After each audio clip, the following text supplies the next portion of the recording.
జై శ్రీకృష్ణం వందే జగద్గురుం.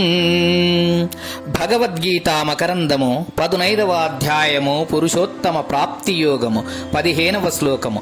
సకల జీవుల హృదయములందును తాను వెలైచున్నాడనియు అన్నింటికి తానే ఆధారభూతుడనియు భగవానుడు తెలుపుచున్నాడు.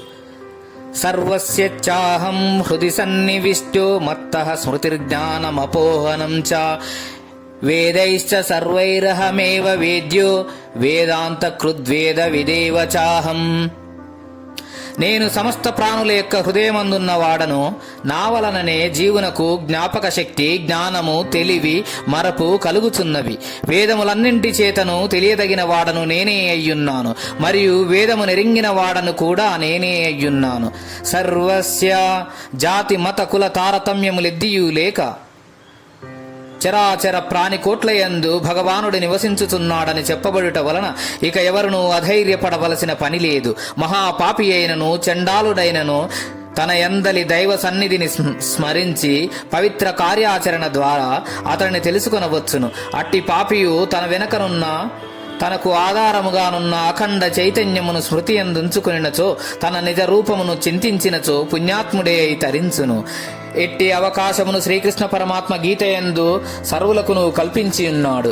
ఎటువంటి వారైనను తరించుటకు చక్కని అవకాశమును సంగియున్నాడు. తరంగము చిన్నదైనను పెద్దదైనను ఆ రెండింటి వెనుక మహాసముద్రమే కలదు. కాబట్టి చిన్న తరంగము ప్రాణి అధైర్యం అందవలసిన పని లేదు. తన యందలి అంతర్యామియగు పరమాత్మను తెలుసుకొనిన చాలును.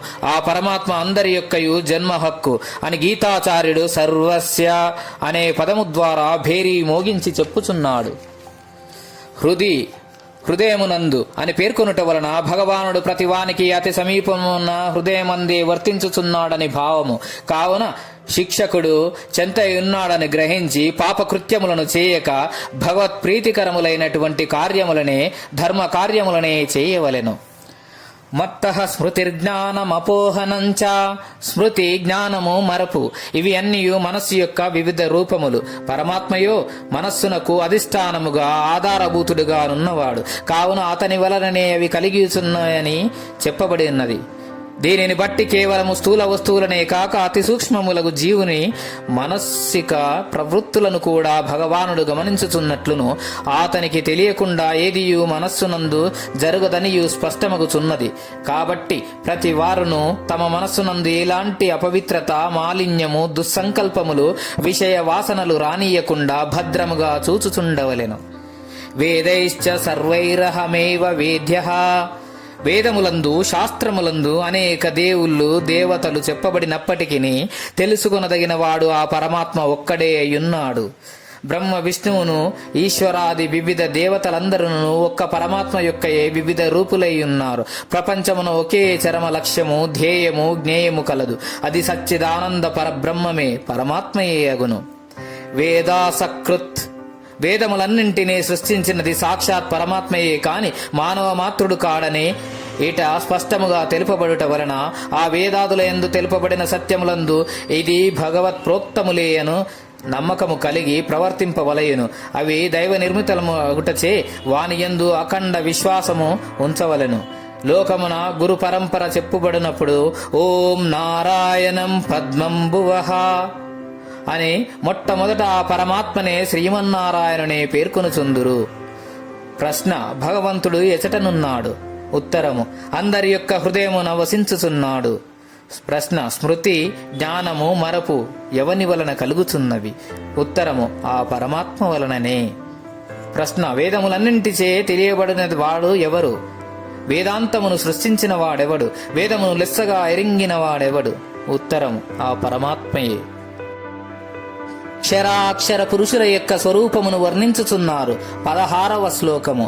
ద్వావిమౌ పురుషౌ లోకే క్షరాక్షర ఏవ చ క్షర సర్వాణి భూతాని కూటస్థో అక్షర ఉచ్యతే. ప్రపంచమునందు క్షరుడనియు అక్షరుడనియు ఇరువురు పురుషులు కలరు. అందు సమస్త ప్రాణుల యొక్క దేహములు, ఉపాధులు క్షరుడనియు, కూటస్థుడగు జీవుడు అక్షరుడనియు చెప్పబడుచున్నది. క్షరపురుషుడు, అక్షరపురుషుడు, పురుషోత్తముడు అను ముగ్గురు పురుషులను గూర్చి చెప్పబోవుచు మొట్టమొదట క్షరాక్షరులను గూర్చి భగవానుడి ఈ శ్లోకమునందు తెలియజేయుచున్నాడు.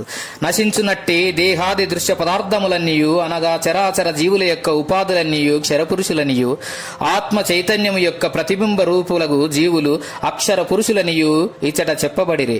క్షరమైన దేహముతో పోల్చి చూచినచో మోక్ష పర్యంతములు అనేకము జన్మల కాలముల వరకు నశింపకుండా ఉండువాడిగా గుట్టచే జీవుడు అక్షరుడనియు కూటస్థుడనియు చెప్పబడెను. అయితే ఈ అక్షరుడు 8వ అధ్యాయమందు తెలుపబడిన అక్షర పరబ్రహ్మమని గాని కూటస్థుడనగా కూటస్థ చిదాత్మయని గాని ఎవరునూ తలంచరాదు. ఏలయనిన వారిరువురికి ఆకాశ పాతాల భేదము కలదు. ఒకడు బింబము మరి ఒకడు ప్రతిబింబము. ఈ అధ్యాయమందు తెలుపబడిన అక్షరుడు ప్రతిబింబము అనగా జీవుడు. ఈ క్షరాక్షర ఇరువురి కంటెను వేరైనటువంటి అనగా ఉపాధి కంటెను చిత్ ప్రతిబింబమగు జీవుని కంటెను వేరుగా నున్నట్టి ఉత్తమ పురుషుని గూర్చి రాబోవు శ్లోకమున చెప్పబడును. అతడే పరమాత్మ. ఈ ప్రపంచమున పురుషులెందరు కలరు, వారెవరు? ఇరువురు కలరు, క్షరుడు అక్షరుడు అని. అందు క్షరపురుషుడు ఎవరు? సమస్త ప్రాణుల యొక్క దేహా ఉపాధులయందు క్షరపురుషుడని చెప్పబడును. అక్షర పురుషుడెవరు? కూటస్థుడగు జీవుడు. వారిరువురు కంటెను వేరైనటువంటి పరమాత్మయు ఉన్నాడు. జై శ్రీకృష్ణం వందే జగద్గురుం. భగవద్గీత మకరందము గీతాచార్యులు.